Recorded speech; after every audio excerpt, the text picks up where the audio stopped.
सब कुछ है मसीह की। फिर एक बार इस पॉडकास्ट के साथ आपके पास एक नए एपिसोड को लेकर आने के लिए परमेश्वर ने मुझे मदद किया। मैं परमेश्वर का धन्यवाद करती हूँ। पिछली बार की हमारी topic your identity as a woman, उसके विषय में मैंने आपके साथ कुछ वचनों को बांटा था जो हमारी पहचान के बारे में परमेश्वर के वचन क्या कहती है हमें याद दिलाता है। लेकिन आज एक और बार इस नए एपिसोड में उसी विषय में फिर एक बार मैं आपसे बात करना चाहती हूँ। Your identity as a woman in Christ. परमेश्वर में आपकी पहचान क्या है? एक स्त्री के रूप में आपकी पहचान क्या है? या आप एक स्त्री के रूप में अपने आप को परमेश्वर में किस प्रकार पहचानते हैं?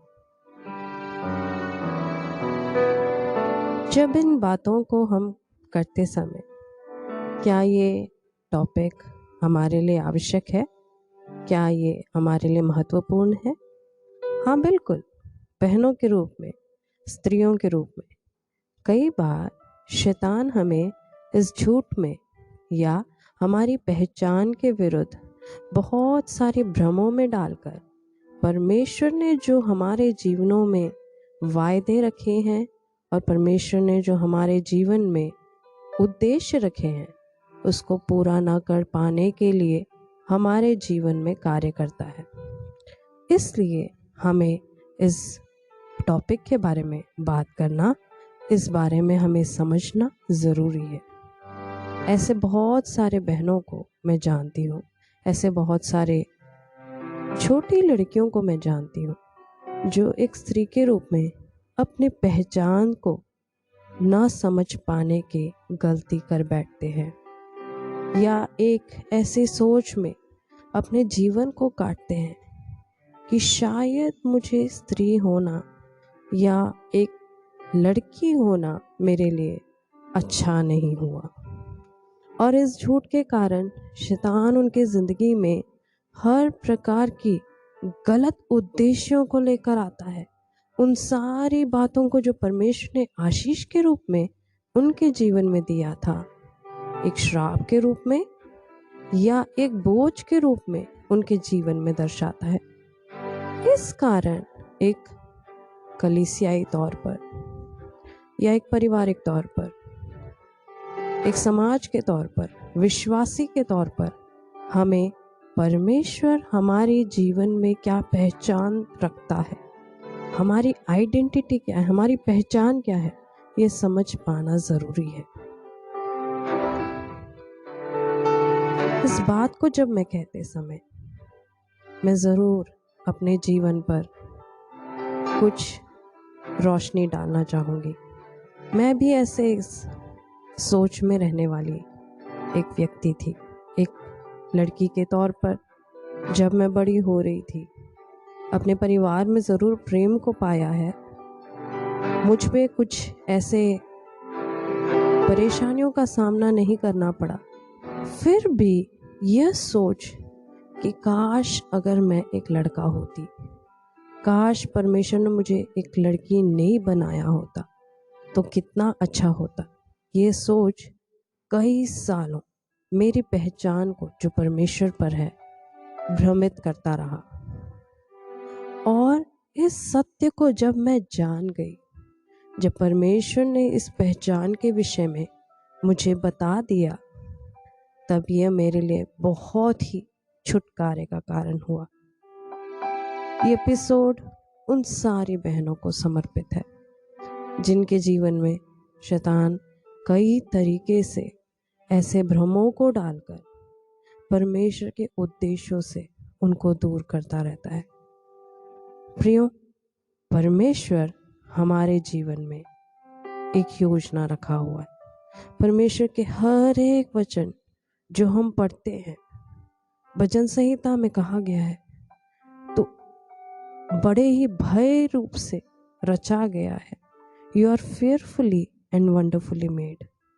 तुम बहुत ही आश्चर्यजनक से और भय योग्य तरीके से परमेश्वर के द्वारा रचे गए हो, तो परमेश्वर जब हम एक एक को उस प्रेम के साथ, उस सोच के साथ, उस चिंता के साथ रच रहा था, सृज रहा था, तब कभी भी हमारे जीवन में परमेश्वर ने किसी को ज़्यादा प्रेम और किसी को कम प्रेम नहीं किया। परमेश्वर का प्रेम हर एक के जीवन में एक सा था। यह युद्ध कब शुरू हुआ? यह भ्रम करने का, पहचान के खिलाफ यह लड़ाई कब शुरू हुआ? उत्पत्ति 3 अध्याय उसके 15वें वचन में यह कहा गया है, परमेश्वर ने सांप को, जब उसने शैतान ने हवा को और आदम को परमेश्वर के उस आशीषों को खोने के लिए पाप करवाया, तब परमेश्वर ने सजा के तौर पर शैतान को यह श्राप दिया, और मैं तेरे और इस स्त्री के बीच में और तेरे वंश और इसके वंश के बीच में बैर उत्पन्न करूंगा। वह तेरे सिर को कुचल डालेगा और तू उसकी एड़ी को डसेगा। आज भी हमारे जीवन में जो कुछ अच्छाइयों को परमेश्वर ने रखा है, उसे खत्म कर देने के लिए यह हमारी पहचान के साथ शैतान युद्ध करता रहता है।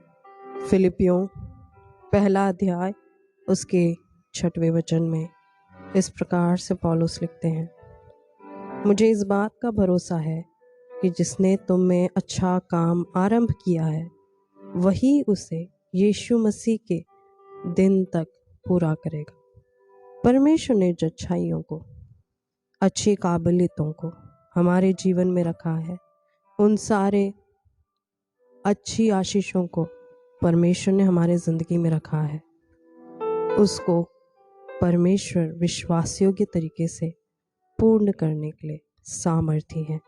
लेकिन हम उस कार्य को न कर पाने के लिए हमारी पहचान के साथ शैतान के उस युद्ध को समझ पाना और उस पर जय प्राप्त करना, ये हमारे लिए ज़रूरी है।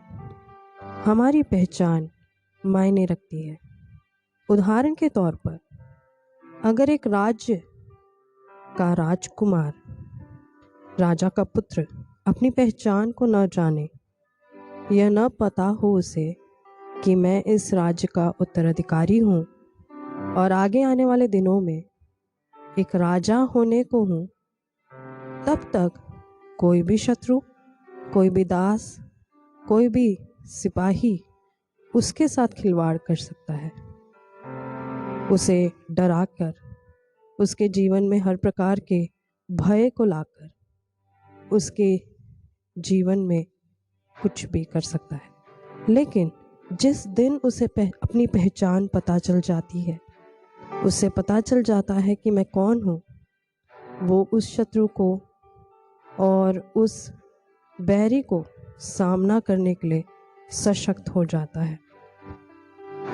फिलिपियों 2 अध्याय उसके 13वें वचन में इस प्रकार लिखा हुआ है, क्योंकि परमेश्वर ही है जिसने अपनी सो इच्छा निमित्त तुम्हारे मन में इच्छा और काम दोनों बातों के करने का प्रभाव डाला है। हमारी पहचान परमेश्वर में क्या है? परमेश्वर ने हमें किन अच्छे कार्यों को करने के लिए पहले से हमें सृजा है। वो परमेश्वर हमारे जीवन में कार्य करने के लिए सामर्थी है। हम एक एक को परमेश्वर ने उस विशेष उद्देश्य के लिए बनाया है।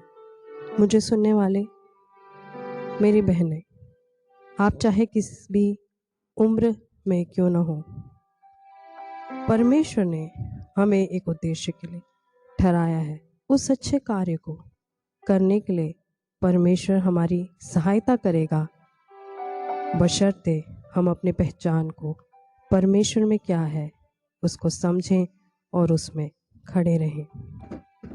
मुझे सबसे ज़्यादा खुश करने वाली बात यह है, नए नियम में जब यीशु मसीह का पुनरुत्थान हो गया, यीशु मसीह मरकर तीसरे दिन जी उठे, उनसे मिलने आई मरियम को यीशु मसीह ने यह कहा, जाओ और जाकर मेरे भाइयों को कहो कि मैं जी उठाऊं। सबसे पहले सुसमाचार का बोझ यीशु मसीह ने एक स्त्री को दिया। बहनों, परमेश्वर ने हमें एक बहुत ही विशेष कार्य को दिया हुआ है। उस कार्य को करने के लिए हम तैयार हो जाएं। जाओ और जाकर भाइयों को कहो, जाओ और जाकर इस दुनिया को कहो कि मेरा परमेश्वर जी उठा है। परमेश्वर के उस कार्यों को करने के लिए परमेश्वर हम एक की सहायता करे। हमारी पहचान को परमेश्वर में, जो परमेश्वर ने रखा है, समझें और उसको संभालें। परमेश्वर आप सबको आशीष करे। जय मसीह की। क्या आप एक मसीही हैं? क्या आप परमेश्वर को उच्च दर्जा अपने परिवार में, अपने कामकाज में, अपने व्यवसाय में देना चाहते हैं? और कई बार आपको ऐसा प्रतीत होता है मानो आपसे ये सारे डोर छूटती जा रही हैं। आइए मेरे साथ इस सफर पर, जहां हम परमेश्वर के वचन से कुछ व्यवहारिक नियमों को तथा वचनों के प्रकाशन में से सीखें। हाय, मेरा नाम है क्रिस्टी मोजेस। मैं परमेश्वर की बेटी, एक पत्नी, माँ और परमेश्वर की सेवकाई में एक अगुआ हूँ। सबसे बढ़कर परमेश्वर ने मेरी जिंदगी में एक संदेश दिया है, जहाँ पर मैं हर तरफ बहनों को इस संदेश के द्वारा एनकरेज करती हूँ, प्रोत्साहित करती हूँ। आपके साथ मिलकर इस सफर पर आगे बढ़ें। जय मसीह।